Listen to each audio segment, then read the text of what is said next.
हिंदुओं, तुम अपने गौरव को जानो कि जिस हिंदू ने नभ में जाकर नक्षत्रों को दी है संज्ञा, जिसने हिमगिर का वक्ष चीर भू को दी है पावन गंगा, अरे जिसने सागर की छाती पर पाषाणों को तैराया है, हर वर्तमान की पीड़ा को हर जिसने इतिहास बनाया है, अरे जिसके वेदों ने घोष किया किण्वंतो विश्वमार्यम का, जिसका गौरव कम कर न सकी रावण की स्वर्णमयी लंका, जिसके यज्ञों का एक हव्य 100 पुत्रों पर झनक रहा, जिसके आंगन में भयाक्रांत धनपति बरसाता झनक रहा, जिसके पावन बलिष्ठ तन की रचना महर्षि मुनियों ने की, राघव ने वन में भटक भटक जिस तन में प्राण प्रतिष्ठा की, वो शाश्वत हिंदू जीवन क्या बस स्मरणीय मात्र रह जाएगा? उसकी पावन गंगा का जल क्या नालों में बह जाएगा?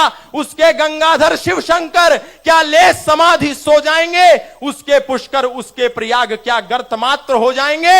यदि तुम ऐसा नहीं चाहते तो फिर तुमको जगना होगा, आर्यावर्त का विगुल बजा दानव दल को डलना होगा, आर्यावर्त का विगुल बजा दानव दल को डलना होगा। आपके यदि 2 बच्चे हैं और आपको संशय होता है कि मेरा बच्चा पुजारी ना बन जाए, तो एक बच्चे को तो कम से कम गुरुकुल भेजो, तभी ये भारत की सनातन संस्कृति बचेगी। गुरुकुल बचेंगे तो ही संत परंपरा बचेगी। आज मदरसों की संख्या पिछले 10 साल में, 20 साल में, 30 साल में किधर को गई और गुरुकुलों की संख्या किधर को गई, ये आप देख लेना। प्रत्येक मस्जिद का एक निर्धारित शुल्क है कि किसी का निगाह होगा तो वो निर्धारित शुल्क मौलवी को तो देगा ही देगा, मदरसे को देगा पक्का, वो देना ही पड़ता है, वरना शादी निगाह नहीं करते। मेरे को पास एक मुसलमान आया, मैंने बोला आपके यहाँ कैसे शादी होती है? बोला जी इतनी 2500 की पर्ची तो पहले मदरसे की कटती है, कोई भी प्रोग्राम हो घर में मौलवी जी यदि आएंगे तो 2500 की पर्ची कटेगी, वो तो निर्धारित है, उससे ऊपर कट जाए तो कट जाए। और जितने भी स्टडी सेंटर हैं बाइबल के, वो निर्धारित पैसा अपनी आय का देते हैं बाइबल स्टडी सेंटर को। जितने भी गिरजाघर हैं वो सारे बाइबल स्टडी सेंटर से कनेक्टेड है, हर संडे को वहां मिलते हैं, बाइबल पढ़ी जाती है। लेकिन कितने मंदिर गुरुकुलों से कनेक्ट हैं, ये आज हमको सोचने की जरूरत है।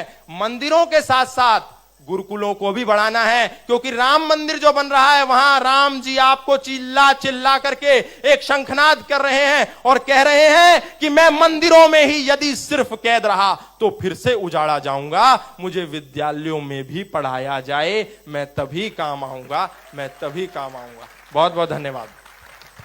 बहुत बहुत धन्यवाद गौतम जी, और बहुत बहुत बहुत अच्छा आपने बोला। और सोई हुई जो पब्लिक पीछे थी कहीं, वो सब जग गए और बहुत अच्छा। और मुझे लगता है काफी लोग तो शायद इसलिए भी उठ गए थे, धर्म की चर्चा होने वाली तो ये पूजा पाठ ऐसे कुछ बात करने वाले हैं, जब से आंकड़ों की बात चल रही है तब से ये मतलब थोड़ा सिस्टम की बात चल रही है, तो अब नींद आ जाएगी शायद। तो ये थी हमारी धर्म की चर्चा। तो धर्म की चलो जय हो तो हमने कर दिया, लेकिन अब धर्म क्या है ये इनसे जानेंगे, ठीक है? ये जो प्रश्न है ये वास्तव में बड़ा गंभीर है, लेकिन यही वो शब्द है जो धर्म है। ये एक ऐसा शब्द है जिसके प्रति अत्यंत भ्रांतियां हैं समाज में कि धर्म क्या है। मेरा धर्म हिंदू है, तुम्हारा धर्म मुसलमान है, उसका धर्म ईसाईयत है, उसका धर्म यहूदी है, जैनिज्म है, पारसी है, बौद्ध है, ये मेरा धर्म, ये तेरा धर्म। पहली बात तो ये धर्म अनेक नहीं है, एक नहीं है, 2 नहीं है, 3 नहीं है, 4 नहीं है, सबका धर्म समान है। धारणात धर्म इत्याहु, जो सिद्धांत जीवन में धारण करके मनुष्य उत्कृष्टता को प्राप्त होता है वो धर्म है। सत्य के ग्रहण करने और